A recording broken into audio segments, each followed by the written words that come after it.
தமிழக மக்கள் அனைவருக்கும் இனிய வணக்கம். தேர்தல் முடிஞ்சதுக்கு அப்புறமா எல்லாரும் சொந்த ஊர் கிளம்பியிருப்பீங்கன்னு நினைக்கிறேன். லைக் ஊர்ல இருந்து சென்னைக்கு வந்தவங்களும், கோயம்புத்தூர் வந்தவங்களும், பெங்களூர் வந்தவங்களும், லைக் வெளிநாடுக்கு செல்ல வேண்டியவங்களும் எல்லாரும் பெட்டி படுக்கையெல்லாம் எடுத்துட்டு கிளம்பிட்டீங்கன்னு நினைக்கிறேன். சேம் என்ன மாதிரி நானும் சென்னைக்கு வந்துட்டேன். ஸோ இப்போ என்ன சம்பவம்னா, லைக் எலெக்ஷன் முடிஞ்சதுக்கு அப்புறமா சில விஷயங்கள், சில செய்திகள் வெளில வர்றது எப்படின்னா, மறுபடியும் திமுக தான் ஜெயிக்க போகுதோ, நம்ம இவ்வளோ ட்ராவல் பண்ணி ஊருக்கு போய் வெளிநாடுகள்லேருந்தெல்லாம் ஊருக்கு வந்தவங்க எல்லாம் இவ்வளோ செலவு பண்ணி வந்து ஒரு ஓட்டை போட்டு ஒரு சின்ன ஒரு ஓட்டுக்காக இவ்வளோ தூரம் வந்தோம், வந்து ஓட்டு போட்டது வீணாக போயிருமோ, மறுபடியும் திமுக தான் ஜெயிக்க போகிறாங்களோ அப்படின்னு சொல்லிட்டு ஒரு அச்சம், ஒரு ஒரு செய்திகள் தொடர்ந்து வந்துட்டே இருக்கு. திமுக தான் அவங்களோட அலைன்ஸ் தான், அவங்களோட கூட்டணி கட்சி தான் மறுபடியும் ஜெயிக்க போகிறாங்களோ அப்படின்னு சொல்லிட்டு. ஸோ அப்போ என்ன ஒரு ஒரு ஒரு நேத்திக்கு ஒரு காணொலி ஒன்று பார்த்தேன். நம்ம ரெகுலராக பேசுவோமே அண்ணன் சாட்டை துரைமுருகன் அவருடைய ஒரு சின்ன ஒரு கட்டு தான். அதாவது என்னன்னா, திருச்சியிலையும் சரி பெரம்பூர்லையும் சரி விஜய் அவர்கள் தோக்க போகிறது உறுதி. ஒரு தொகுதி 2 தொகுதியெல்லாம் கிடையாது, 234 தொகுதி 234 கான்ஸ்டியூன்சிஸ்லையும், அதாவது தொகுதிகள்லையும் டிவிக்கே தோக்க போகிறது உறுதி அப்படிங்கிறத ரொம்ப கான்ஃபிடென்ட்டாக பேசியிருந்தார். ஆக்சுவலாக அவரோட கான்ஃபிடென்ட் எல்லாம் காற்றுல போயிடும்னு வச்சுக்கோங்களேன். விஜய் அவர்கள் எந்த தொகுதியில் நிற்கிறாரோ அந்த தொகுதியில் நேர் எதிர கேண்டிடேட்டாக நானும் நிற்பேன்னு சொல்லிட்டு கொஞ்சம் நாட்களுக்கு முன்னாடி பேசினார். அதுக்கடுத்து அவர் எங்கே போனார்னே தெரில. சம்பாதிக்கிறதுக்காக வெவ்வேறு தொகுதிகளை பிரச்சாரம் பண்ணுறதுக்காக அதுக்கான யுக்தியை எடுத்துட்டார். பட் ஆனால் என்னென்னா, இந்த செய்தின்னு இருக்குது இல்லை, மக்கள் மத்தியில் ஒரு குழப்பத்தை கிரியேட் பண்ணுறதுக்காக, லைக் மறுபடியும் டிஎம்கே தான் வரப்போகுது, மறுபடியும் டிவிக்கு ஒட்டுமொத்தமாக ஸ்வைப் பண்ணிடுவாங்க அப்படின்னு சொன்னது தோத்து ஸ்வைப் பண்ணிடுவாங்க அப்படிங்கிற மாதிரி ஒரு செய்தி தொடர்ந்து வந்துட்டு இருக்கிறது உண்மையா பொய்யான்ங்கிற மாதிரி அனலைஸ் பண்ணும்போது சத்தியமாக கெஸ் பண்ணவே முடியல. காரணம் என்னன்னா, டிவிக்கு விழுந்த ஓட்டு யங்ஸ்டர்ஸ் ஓட்டு, புது ஜெனரேஷன், புது வாக்காளர்களுடைய வாக்குகள். ஆனால் பூமர்ஸ், அதாவது லைக் நம்மளோட அம்மா அப்பா, லைக் பெரியவங்க எல்லாருமே யாருக்கு வாக்களிச்சிருக்காங்க அப்படின்னு பார்க்கும்போது, நான் யார்கிட்ட நம்ம கேட்டாலும் லைக் நாங்கள் டிவிகேக்கு தான் ஓட்டு போட்டோம், இல்லை என்டிஏக்கு ஓட்டு போட்டோம், லைக் இந்த 2 கட்சிகளில் திமுகவுக்கு நேர் எதிரான ஆப்போசிஷன் பார்ட்டிஸாக இருக்கக்கூடிய இந்த கட்சிகளுக்கு தான் நாங்கள் வாக்களிச்சோங்கிறதுல தெளிவாக இருக்காங்க. டிவிகேயும் ஒரு பெருவாரியான மக்கள் சொல்கிறாங்க, என்டிஏ கூட்டணியும் சொல்கிறாங்க. ஸோ அப்போ எனக்கு ஒரு கேள்வி என்னென்னா, ஓகே லைக் இப்போ பாமர மக்கள் யாருக்கு வாக்களிச்சாங்க அப்படிங்கிறத நம்ம ஒவ்வொருத்தங்க போய் கேட்டிருக்க முடியாது. ஆனால் அது May 4 ரிசல்ட் வரும்போது தெரிஞ்சிடும். ஸோ அப்போது திமுகவுக்கு நேர் எதிராக இருக்கக்கூடிய கட்சிகளான, முக்கியமாக இருக்கக்கூடிய இப்போ நாம் தமிழர் கட்சி இருக்காங்கல்ல, இந்த நாம் தமிழர் கட்சி யார் வரணும்னு விரும்புகிறாங்க? சரி, டிவிக்கே 284 தொகுதியிலையும் வரலப்பா, கான்ஃபிடென்ட்டாக மக்கள்கிட்ட ஒரு விஷயத்தை கொண்டு போய் சேர்க்கணும்னு நினைக்கிறீங்கல்ல, இதுதான் போய் சேர்க்கணும், இந்த நரேட்டிவ் போய் மக்கள்கிட்ட சேர்ந்தாகணும் அப்படிங்கிறதுல ஒரு தெளிவாக இருக்கீங்கல்ல, அப்போ யார் தான் வரணும்னு நினைக்கிறீங்க? திமுகவா? மறுபடியும் திமுக தான் வரணுங்கிறது நாம் தமிழருக்கு விருப்பமா என்ன? காரணம் என்னன்னா, இவங்க என்டிகேவை பொறுத்த மட்டும் நேர் எதிர் கொள்கை எதிரின்னு சொல்லக்கூடிய கட்சி எதுனா திமுக. 2.5 லட்சம் மக்களை கொன்று குவிச்ச கட்சியும் திமுக தான். கொன்று குவிக்கும் போது லைக் வேடிக்கை பார்த்த கட்சின்னு சொல்லப்பட்ட கட்சி தான் அந்த திமுக. ஏன்னா நேற்று முன்தினம்னு நினைக்கிறேன், அந்த நாள் அது கரெக்டாக அந்த நாள் தான் மெரினா பீச்சில் 2 துணைவியாரோடு 2 ஏசி வசதியுடனும் அங்கே 2 லட்சம் உயிர்களை கொன்று குவிக்கும் போது இங்கே போராட்டம் பண்ணுறேன்னு ஒரு நாடகத்தை போட்டுட்டு இருந்தவர் தான் கருணாநிதி. நேற்று முந்தானத்துன்னு நினைக்கிறேன், ஐம் நாட் ஷுவர், கரெக்டாக அந்த டேட்டை மட்டும் நான் கன்ஃபார்ம் பண்ணிக்கிறேன். லைக் அந்த தினம் தான் இவர் வேடிக்கை பார்த்த தினம், நம்ம மக்களை கொன்று குவிக்கும் போது வேடிக்கை பார்த்த தினம். ஸோ அப்போ எனக்கு என்ன சந்தேகம்னா, இந்த அளவுக்கு துரோகம் செஞ்ச திமுக ஒரு ஊர் மக்கள் ஓட்டு போடலைங்கிறதுக்காக டிவிக்கு ஓட்டு போட்டுட்டாங்க, திமுகவுக்கு ஓட்டு போடலைங்கிறதுக்காக ஒட்டு மொத்தமாக அந்த ஊர் மக்கள் குடிக்கக்கூடிய தண்ணி தொட்டி இருக்குல்ல, அந்த தண்ணி தொட்டியை போய் உடைச்சிருக்கானுங்க. நேற்று வந்த செய்தி, ஒரு ஊரில் அந்த ஊர் மக்கள் எல்லாரும் ஒன்றிணைஞ்சு திமுக ஓட்டு போடல, இதுக்கு முன்னாடி திமுக விழுந்த ஓட்டு அப்படிங்கிறதுக்காக. ஸோ இது எல்லாமே கண்டிக்க வேண்டிய இடத்துல யார் இருக்காங்கன்னா, எதிர்கட்சிகள் இருக்காங்க. ஆனால் இது எல்லாத்தையும் வேடிக்கை பார்த்துட்டு, இல்லை அது மாதிரி எதுவுமே இல்லை, அந்த பிம்பமே இல்லை, அந்த எந்த ஒரு அது எஸ்ஏஆர் மூலமாக நிறைய வாக்குகளை தூக்குனதுக்கு அப்புறமா இந்த யங்ஸ்டர்ஸ் ஓட்டு வந்திருக்கு. உண்மையிலே புது ஜெனரேஷன் வாக்காளர்கள் வந்திருக்காங்க. ஆனால் அவங்க வந்தது மூலமாக விஜய்னால தான் இது வந்துச்சா, இல்லை டிவிக்கு உள்ள என்ட்ரானதுனால தான் இந்த புது ஜெனரேஷன் வாக்காளர்கள்லாம் இந்த வாட்டி ஓட்டு போட்டு தமிழ்நாட்டில் வரலாறு காணாத அளவுக்கு 85.4% வாக்கு பதிவாயிருக்கா அப்படிங்கிறது ஒரு ஃபேக்கான பிம்பம்ங்கிறது தொடர்ந்து பதிவு பண்ணிட்டு இருக்காங்க. இல்லை, உண்மையிலேயே இந்த நரேட்டிவ் பொய்யோ உண்மையோ, லைக் உண்மையிலேயே டிவிக்கு வந்தது மூலமாக யங்ஸ்டர்ஸ் ஓட்டு போட வந்துட்டாங்க, வெளிநாட்டிலேருந்து எல்லாரும் ஊருக்கு வந்திருக்காங்க, ஓட்டு போட்டிருக்காங்க அப்படிங்கிறது பொய்யாவே இருக்கட்டுமே. உண்மையிலே அது பொய்யா இருந்தால் கூட யாருக்கு எதிரான பொய்? திமுக என்ற ஒரு ஆளுங்கட்சிக்கு எதிரான பொய். கரெக்டா? அந்த பொய் உண்மையா பொய்யா, அந்த பொய்யை உருட்டி அந்த பொய் வந்து உண்மையிலேயே அது வந்து கிடையாது, டிவிக்கு கிடையாது அப்படிங்கிறதுல நிரூபிக்க வேண்டிய இடத்துல எதுக்கு நாம் தமிழர் கட்சி தள்ளப்பட்டது அப்படிங்கிற ஒரு கேள்வி எனக்கு தெரிஞ்சே ஆகணும். ஏன்னு சொல்றேன்னா, இது யாருக்கு இடைஞ்சலான இது ஒரு ஒரு ஒரு செய்தி தெரியுமா? திமுகவுக்கு. இந்த டிவிக்கேனால, விஜய் அவர்கள்னால எல்லாரும் ஓட்டு போட்டிருக்காங்க. தமிழ்நாட்டிலேயே ஒரு ஹிஸ்ட்ரி வந்து படைச்சிருக்காங்க மக்கள். மோர் தென் 85% போல் ஆயிருக்கு. மக்கள் வந்து ஓட்டு போட்டிருக்காங்க அப்படிங்கிற செய்தி யாருக்கு ஒரு இடைஞ்சலான செய்தி? லைக் வந்து பஸ் வசதி செஞ்சு கொடுக்கல, ஒரு பொங்கல் வசதியா, இல்லை வந்து ஒரு தீபாவளியா, இல்லை வந்து ஒரு நியூ இயரா, இல்லை கிறிஸ்மஸா, சென்னையிலேருந்து இத்தனை 100 பஸ் வந்து ஊருக்கு போகுது, இத்தனை சிறப்பு ரயில்கள் நாங்கள் விட்றோம் அப்படின்னு சொல்லிட்டு எல்லா வாட்டியும் பண்ணக்கூடிய இந்த அரசு கரெக்டாக இந்த தேர்தல் டைமில் எந்த ஒரு வசதியும் பேசிக் ஃபெசிலிட்டிஸ், டிரான்ஸ்போர்ட் ஃபெசிலிட்டிஸ் எதுவுமே பண்ணி கொடுக்காத டைம்லையும் அதை பற்றி சுட்டி காட்டாமல், அதை மெயினாக எந்த விஷயத்துலையும் பாயிண்ட் அவுட் பண்ணாமல் இவங்க வந்து லைக் எதிராக வரக்கூடிய செய்திகள், டிவிக்கு கிடையாது, இது விஜய் கிடையாது, இந்த விஜய் அலையே கிடையாது. நான் விஜய் அலையே இல்லைன்னு வச்சுக்கோங்களேன். நான் அந்த விஜய்க்காக நான் பேசவும் இல்லை, எதுவும் பேசலை. நான் இந்த எலெக்ஷனில் பெருவாரியாக இப்போ லாஸ்ட் 2 வீடியோவாக நான் விஜயை பேசினதுக்கு காரணம் ஒன்று தான். அவர் வந்தது மூலமாக மக்கள், யங்ஸ்டர்ஸ், இளைஞர்கள் நிறைய பேர் ஓட்டு போடுறதுக்கு முன் வந்தாங்க. லைக் வந்து பலர் வந்து வீட்டில் அரசியல் பேசாதவங்க பேச ஆரம்பிச்சிட்டாங்க. லைக் நீங்கள் வந்து விஜய்க்கு சப்போர்ட் பண்ணுங்க, பண்ணாமல் போங்க, என்ன வேணாலும், அது எனக்கு பிரச்சனை இல்லை, என்ன வேணாலும் நீங்கள் பண்ணிட்டு போங்க, நீங்கள் வந்து திமுக ஓட்டு போடுங்க, இல்லை அண்ணா திமுக ஓட்டு போடுங்க, யார் வேணாலும், அது உங்களோட டிசிஷன். நான் அதில் வந்து தலையிட முடியாது. என்னோட கருத்துக்களை நான் பதிவு விடலாம். அது உங்களுக்கு பிடிச்சிருந்தனா நீங்கள் அதை ஏற்றுக்க போகிறீங்க, இல்லைனா புறந்தள்ள போகிறீங்க, அவ்வளோதான். ஆனால் இந்த இளைஞர்களும் யங்ஸ்டர்ஸும் பிக் பாஸ் ஷோவில் இருந்தோம், இல்லை ஆடலும் பாடலும் ஷோவில் இருந்தோம் அரசியலை பார்க்க வச்சது யார்? அரசியல் உள்ளே கொண்டு வந்தது யார்? யங்ஸ்டர்ஸை உள்ள உத்து நோக்க அரசியலை பார்க்க வச்சது யார்? விஜய் தானே. அதில் எந்த மாற்று கருத்தும் கிடையாது. இல்லை, இந்த மாற்று கருத்து இல்லாத இந்த விஷயத்த ஏன் ஏற்றுக்க மறுக்கிறீங்க? ஏன்னா அது திமுகவுக்கு நேர் எதிராக போகுது. அதாவது நேற்று பாரிசாலன் அவர்கள் ஒரு விஷயத்த பதிவு பண்ணியிருந்தார்.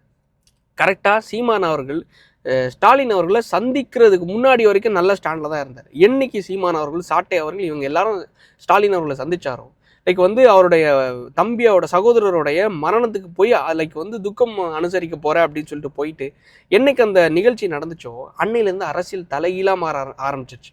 ஒட்டுமொத்தமாக எந்த அளவுக்கு வீரியமாக நாம் தமிழர் கட்சி டிஎம்கேவை அடிச்சதோ, ஒட்டுமொத்தமாக டிவிகே பக்கம் அம்பு மாற ஆரம்பிச்சிருச்சு.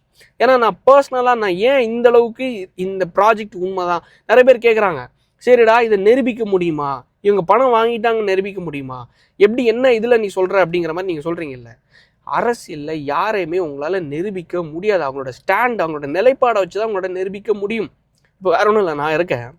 இத்தனை நாட்களை நீங்கள் பார்க்கக்கூடிய என்னோட வீடியோஸ் நீங்கள் எப்படி பார்க்குறீங்கன்னா, ஓகே நடுநிலையாக கொஞ்சம் பேசுகிறாங்க, நியூட்ரலாக இவங்க இந்த பையன் கொஞ்சம் பேசுகிறான்ப்பா, கொஞ்சம் நல்லா தைரியமாக பேசுகிறான்ப்பா, இருக்கிற விஷயத்த கொஞ்சம் ஓப்பனாக பேசுகிறான்ப்பா அப்படின்னு தானே உங்களுக்கு தெரியுது. திடீர்னு திமுக கொஞ்சம் நல்ல கட்சி, ஏன் திமுக செய்கிற தவறுகளை எதுக்கு வந்து நீங்கள் சுட்டி காட்டணும்? ஏன் அண்ணா திமுக வந்துட்டு போகலாமே? ஏன் அண்ணா திமுக அலைன்ஸ் நல்ல அலைன்ஸாக வச்சுருக்காங்களே? பிஎம்கே பாட்டாளி மக்கள் கட்சி இருக்காங்க, பிஜேபி உள்ளே இருக்காங்க, ஏன் டிவிக்கு இந்த பக்கம் இருக்காங்களே, டிவிக்கு நீங்கள் வாய்ப்பு கொடுக்கலாமே? யங்ஸ்டர்ஸ் இருக்காங்களே. லைக் வந்து இந்த மாதிரி ஒரு தலைபட்சமாக நான் பேச ஆரம்பித்தேன்னு வைங்களேன், அது நிலைப்பாடு. ஸோ அப்போ மக்களுக்கு ஆட்டோமேட்டிக்காக ஒரு விஷயம் என்ன புரிய வரும் தெரியுமா?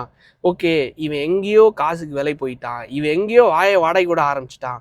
ஸோ இன்னையிலேருந்து தலைவன் வந்து இந்த கட்சிக்கு சார்ந்து ஒரு சாயத்தை பூச ஆரம்பிச்சிடுவாங்க. இவன் வந்து ஒரு உடன்பிறப்பு, இவன் ஒரு சங்கி, இவன் வந்து ஒரு 200, இவன் வந்து ஒரு தற்குறி அப்படின்னு சொல்லிட்டு ஒரு சாயத்தை பூச ஆரம்பிச்சிடுவாங்க. இந்த சாயம் பூச ஆரம்பிக்கிறதுக்கான அனைத்து காரணம் என்னென்னா, நம்மளுடைய ஸ்டாண்ட், நம்மளோட நடவடிக்கை, நம்ம என்ன ஸ்டாண்ட் எடுக்கிறோம், யாருக்கு ஆதரவு கொடுக்குறோங்கிற ஒரு விஷயத்தில் தான் நம்மளுக்கு தெரிய வரும். அந்த விஷயத்தை வெளியே சொல்லும்போது ஏற்றுக்கக்கூடிய பக்குவம் நாம் தமிழர் கட்சியோட ஒரு தொண்டருக்கு கூட இல்லைங்கிற ஒரு வேதனை தான் இருக்குது. ஏன்னா பிரபாகரன் அவருடைய வளர்ப்புங்கிற ஒரு விஷயம் அவர் சொல்லி கொடுத்த என்ன தெரியுமா? லைக் அதாவது என்னென்னா, அநீதிங்கிற ஒரு விஷயம் நடக்கும்போது அது நீ தட்டி கேட்குறே இல்லையோ, நீ அமைதியாக இருன்னு சொல்கிறதும் ஒரு மிகப்பெரிய அநீதி. நீ வந்து அது அநீதியை பார்க்கும்போது நீ தட்டி கேட்காத, அமைதியாக இருந்துக்கோ, ஏன்னா அதையும் பொறுத்துக்கொள்ளுன்னு சொல்கிறதும் ஒரு மிகப்பெரிய அநீதி. அதுதான் உங்கள் தலைவர் சொல்லி கொடுத்துருக்காரா? ஒரு விஷயம் தவறு நடந்திருக்குன்னா அதை வந்து தட்டி கேட்கணும். நான் சீமான் அவர்களை பார்த்து தான் நானே இன்ஸ்பயர் ஆனேன். அது மூலமாக தான் நானும் அரசியலில் பேச ஆரம்பித்தேன். ஸோ பேச ஆரம்பித்ததுக்கப்புறமா கேள்வி கேட்கணுங்கிறது என்ன தான் விமர்சனம் வந்தாலும் சரி, நாம் தமிழர் கட்சி சார்ந்த தம்பிகள் கடிக்க ஆரம்பித்தாலும் சரி, நம்ம கேள்வி கேட்குறோம்ல, அந்த கேள்வி கேட்க வேண்டிய இடத்துல நம்ம இருந்தாதான், நம்ம எல்லாரும் கேள்வி கேட்டாதான் இங்கே போய் ஸ்டாலின் அவர்களை பார்க்க போகிறோம். ஸ்டாலின் அவர்களை பார்த்ததுக்கப்புறமா, ஏன்னா நான் ஏன் சொல்கிறேன்னா, திமுகவோட ஒவ்வொரு மாவட்ட செயலாளர்களும் வப்பாட்டிக்கு பிறந்தவன்னு சொல்லிட்டு பேசினது யாருன்னா இதே சாட்டை துரைமுருகன் அவர்கள், இதே நாம் தமிழர் கட்சி சார்ந்த பேச்சாளர், இதே நாம் தமிழர் கட்சி, இதே சீமான் அவர்கள் வந்தேறி பயலுங்க அப்படின்னு சொல்லிட்டு ஒட்டுமொத்தமாக நேர் எதிராக பேசினாங்க. இன்னைக்கு அந்த வாயெல்லாம் எங்கேயா போச்சு? இன்னைக்கு எனக்கு புரியல. இன்னைக்கு நீங்கள் வந்து இந்த எலெக்ஷனில் 234 தொகுதியிலையும் போய் யாரை நீங்கள் தாக்கியிருக்கீங்க தெரியுமா? அணில்களை. உண்மையிலே இது ஒரு வரலாற்று பிழையை நாம் தமிழர் கட்சி பண்ணியிருக்கு. இந்த வரலாற்று பிழையை பண்ணது மூலமாக திருப்பி ஆட்சிக்கு வர இருக்க போகிற கட்சி எது தெரியுமா? நான் நம்புறது, தப்பாக எடுத்துக்காதீங்க, ஒருவேளை அது திமுகவாக இருந்தாலும் ஆச்சரியப்படுறதுக்கு இல்லை. காரணம் என்னென்னா, பணம் எக்கச்சக்கமாக விளையாண்டுருச்சு. இந்த மைனாரிட்டிஸோட, அதாவது சிறுபான்மை மக்களோட வாக்குகள் விஜய் பக்கம் போயிடுச்சு. எந்த ஒரு எதிர்கட்சி பக்கமும் போயிடக்கூடாது. நம்மளோட கோர் ஓட்டர்ஸையாச்சும் நம்ம தக்க வச்சுக்கணும். இருக்கக்கூடிய அந்த 1.5 கோடி தொண்டர்கள், 1 கோடி தொண்டர்கள், 80 லட்சம் ஓட்டர்ஸையாச்சும் அட்லீஸ்ட் 5000, 10,000, 2000, 1000 எதை கொடுத்தாலாச்சும், அண்டா குண்டாய் கொடுத்தாலாச்சும், கொலுசை கொடுத்தாலாச்சும், கம்மலை கொடுத்தாலாச்சும் எப்படியா தக்க வச்சுக்கணுங்கிறதுக்காக பணத்தை இறைச்சாங்க. பல தொகுதிகளில் 100 கோடி 200 கோடின்னு எக்கச்சக்கமாக செலவு பண்ணாங்க. பல thousands of crores இந்த எலெக்ஷனில் இன்வெஸ்ட் பண்ணியிருக்காங்க திமுக. ஸோ வழக்கம் போல் மக்கள் விலைக்கு போனாலும் நம்மளுக்கு ஆச்சரியப்படுறதுக்கு இல்லை. ஏன்னா கடைசி நேரத்தில் 5000 கொடுத்துட்டாங்க, விசுவாசத்துக்காக ஓட்டு போடணும், இல்லை சாமி கண்ணை குத்திடுவோங்கிறதுலையும் மக்கள் அதுலேயும் ஒரு மனதில் தான் இருக்காங்க. முட்டாள்தனமான அது ஒரு மைண்ட் செட்டு.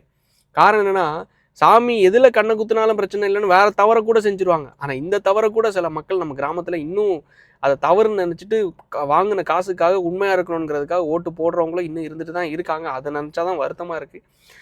நான் ஏன் சொல்கிறேன்னா, இதுக்கப்புறம் இன்னும் ஆணவத்தில் ஒரு வேளை வந்துட்டாங்கன்னு வைங்களேன், ஆணவம் உச்சத்தில் இருக்கும். 2வது டைம் ஆல்ரெடி பல லட்சம் கோடி சம்பாரிச்சு வச்சிருக்கா, பவரில் இருக்கா, அதிகாரத்தில் இருக்கா. எங்கே இவங்களுக்கு இந்த பாரபட்சம் மக்களுக்காக செய்யணுங்கிற ஒரு எண்ணமே வராது. அட்லீஸ்ட் ஓட்டு போடாத ஒரு ஊர் மக்களுடைய தண்ணி டேங்கை உடைச்சிருக்காருங்கன்னா, அதை தாண்டி இதுக்கு முன்னாடி மலம் கலந்த தண்ணீர் அந்த வேங்கவேலில் பிரச்சனை நடந்துச்சுல, அதையும் இவங்களால சுட்டி காட்ட முடியல, அதையும் அதுக்கான தீர்வை கொண்டு வர முடியல. தீர்வை கொண்டு வர முடியாதனால அந்த வேங்கவேல் ஊர் மக்கள் ஒட்டுமொத்தமாக இந்த தேர்தலை புறக்கணிச்சிருக்காங்க ஓட்டு போடக்கூடாதுங்கிறதுக்காக. அப்போ இந்த தேர்தலில் மறுபடியும் திமுக ஜெயித்து வர்றாங்க. அதுக்கு காரணமாக இருக்கிறது நாம் தமிழர் கட்சினா, நம்மளுக்கு அதுக்கு மேலே வெறுப்பு வருமா வராதா? நம்ம தினம் தினம் பேசுவோமா பேச மாட்டோமா? எக்ஸ்போஸ் பண்ணுவோமா பண்ண மாட்டோமா? திருப்பியும் ஒரு நரேட்டிவ் செட் பண்ணுறீங்க பாருங்களேன். 234 தொகுதியிலும் டிவிக்கே தோக்குது, ஜெயிக்குது, அது ரெண்டாவது. அது நம்மளுக்கு ரெண்டாவது பிரச்சனை தான். திமுக தோக்குறது தான் இந்த தேர்தலில் மிகப்பெரிய ஒரு பிரச்சனை. ஆனால் அதை பற்றி பேசாமல் டிவிக்கோட அமைச்சர் பட்டியல், டிவிக்கோட லைக் வந்து உள்ளே இருக்கிற கேண்டிடேட்ஸு, டிவிக்கோட பல் டாக்டர், டிவிக்கோட லெஃப்ட் பாண்டி, இதெல்லாம் ஒரு விஷயமாயா? இதெல்லாம் ஒரு டாப்பிக்காக என்ன? லைக் அதை தாண்டி என்னென்னா, நம்மளுக்கு வந்து தொடர்ந்து இப்போ கமெண்ட்ஸ்லேயும் மெசேஜஸ்லேயும் எப்படி பண்ணுறாங்க தெரியுமா இந்த உடன்பிறப்புகள்? மே 4 இருக்குது உனக்கு, மே 4 வச்சுக்கோ, உனக்கு வச்சுருக்கோம் பாரு, மே 4க்கு அப்புறம் நீ எப்படி பொல போட்டுறன்னு பாரு அப்படின்னு சொல்லிட்டு. நான் திருப்பி இந்த உளுந்தம்பரப்புக்கிட்ட, இந்த கிழட்டு பயலுங்க கிட்ட நான் சொல்ல வர்றது ஒன்றே ஒன்று தான். உன் மெசேஜுக்கும், உன்னோட ஃபேக் ஐடிக்கும், உங்களோட கமெண்ட்டுக்கும் பயப்படுற ஆள் நான் கிடையாது தம்பி. நான் கிடையாது அண்ணா தான் சொல்கிறேன், மரியாதையாக நான் சொல்கிறேன். நான் ஏன் இவ்வளோ அழுத்தம் திருத்தமாக சொல்கிறேன்னா, எனக்கு நினைவுக்கு தெரிஞ்சு நான் எதுவும் இந்த ஸ்கூலில் லீவு கிடச்சி 4 நாள் 5 நாள் லீவு கிடைப்பா, இந்த லீவில் 4 வீடியோ போடுறேன் 5 வீடியோ போடுறேன்னு வந்தவங்க கிடையாது. ஏதோ சும்மா வந்து மாத சம்பளத்துக்கு 10,000 தராங்க, 20,000 தராங்க, வீடியோ போடுவோன்னு வந்தது கிடையாது. தொடர்ந்து எனக்கு நினைவு தெரிஞ்சு 18-19 வயசில் வாய்ஸ் ஓவர் பண்ண ஆரம்பித்து, வீடியோ போட ஆரம்பித்து, லாஸ்ட் 4லேருந்து 5 வருஷமாக இதே அரசியலை நான் அரைச்சிட்ருக்கேன். மக்கள் இன்றைக்கி ஆதரவு கொடுத்துருக்காங்க, தொடர்ந்து பார்க்க ஆரம்பிச்சிருக்காங்க. 2.5 லட்சம் மேற்பட்ட மக்கள் சப்ஸ்கிரைப் பண்ணியிருக்காங்க. 7 லட்சம் கிட்ட மக்கள் இன்ஸ்டாகிராமில் ஃபாலோ பண்ணியிருக்காங்க. இவ்வளோ தூரம் வந்திருக்கோம். நீ இந்த ஐடி இல்லை, எந்த ஐடினாலும் நான் திருப்பி வந்துகிட்டே இருப்பேன். நீ என்னை ஜெயிலில் தூக்கி போட, இல்லை என்ன லைக் வந்து வீட்டுக்கு 4 நோட்டீஸ் அமுச்சு விட்டேன், இல்லை லீகல் நோட்டீஸ், அது மாதிரி 400 நோட்டீஸ் அமுச்சு விடேன், இல்லை நீ என்ன வேணாலும் பண்ணு, நான் பேசிகிட்டே தான் இருப்பேன், தொடர்ந்து பேச தான் செய்வேன். இன்னைக்கு நான் இந்த சாட்டை அண்ணன் மாதிரியோ, இல்லை சீமான் அண்ணன் மாதிரியோ, இல்லை நாம் தமிழர் கட்சி மாதிரியோ ஒரு பெட்டியை வாங்கிட்டு, ஆனால் உங்களை வந்து பேச மாட்டேன்னு, நம்ம இந்த வாட்டி டிவிக்கே பேசிக்கலான்னு. இவங்க தான் நம்மளுக்கு நேர் எதிரான கட்சி, இவங்க தான் நம்மளுக்கு கொள்கை எதிரி, இவங்க தான் நம்மளோட நேர் மனித குலத்துக்கு எதிரான கட்சிங்கிறது எந்த காலத்திலும் விலைக்கு போக மாட்டேங்கிறதுல நான் நம்புகிறேன். மக்களும் நீங்களும் நம்பிட்டு இருக்கீங்க. உங்களோட நம்பிக்கை நான் வீணடிக்க மாட்டேங்கிறத நானும் டேம் ஷூராக இருக்கேன். ஸோ மக்கள் ஒரு விஷயத்த உங்ககிட்ட கையெடுத்து கும்பிட்டு கேட்டுக்கிறேன். லைக் வந்து காரில் இருக்கிறனால கும்பிட முடியல, கும்பிட்டு கேட்டுக்கிறேன். அதாவது என்னென்னா, திருப்பி திமுக வந்தாலும் சரி, ஒரு வருத்தத்திற்குரிய ஒரு இதாக தான் நான் பேசுகிறேன். திமுக வர்றதுக்கும் வாய்ப்புகள் இருக்குது. எட்ஜில் என்டிஏ கூட்டணி வந்து டிவிக்கே சேர்ந்து ஒரு கூட்டணி ஆட்சிகள் வர்றதுக்கும் வாய்ப்பு இருக்குது. இல்லை டிவிக்கே வந்தாலும் இன்னும் மேலும் சந்தோஷம். நான் கேட்டுக்கிறது ஒன்றே ஒன்று தான், யார் வந்தாலும் சரி, நடக்கிற தவறுகளை தொடர்ந்து இந்த சேனலில் பேசுவோம். சப்ஸ்கிரைப் பண்ணுங்கள், ஃபாலோ பண்ணாதவங்க ஃபாலோ பண்ணிக்கோங்க. இதை தாண்டி உங்களோட பொண்ணான ஆதரவையும் அளிங்க.